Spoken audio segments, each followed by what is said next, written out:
Dengan netes ke Banyumato, Prada DP terdakwa kasus pembunuhan terhadap betina bernama Pera Oktarina. Jalan sidang di Pengadilan Militer 10 Palembang yang berada di kawasan Jakabaring.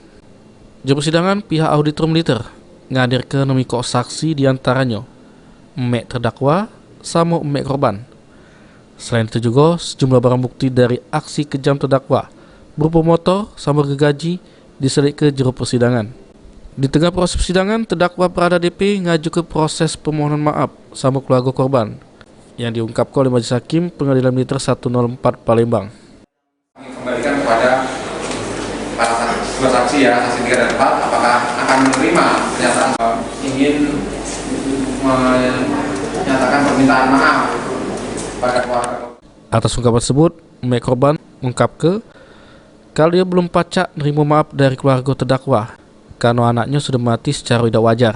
Dia bakal melalui proses sidang sampai selesai supaya Prada DP dihukum seberat-beratnya. Belum menerima. Jadi masih belum bisa memaafkan.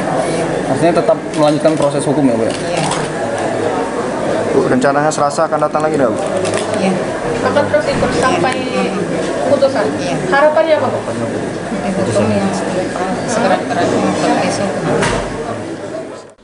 Kapendam 2 Sriwijaya Kolonel Infantri Johar Darmawan yang hadir di proses persidangan mengungkap kalau sidang kasus Prada DP ini bakal dilanjutkan lagi hari Selasa kage dengan dengar keterangan saksi-saksi.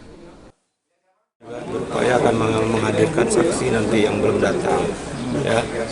Jadi untuk memperjelas fakta-fakta di persidangan yang saksi yang belum datang, makanya nanti hari Selasa akan dilanjutkan.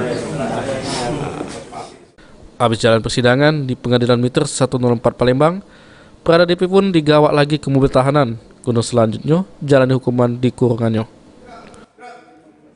Abidin Riwanto, PAL TV.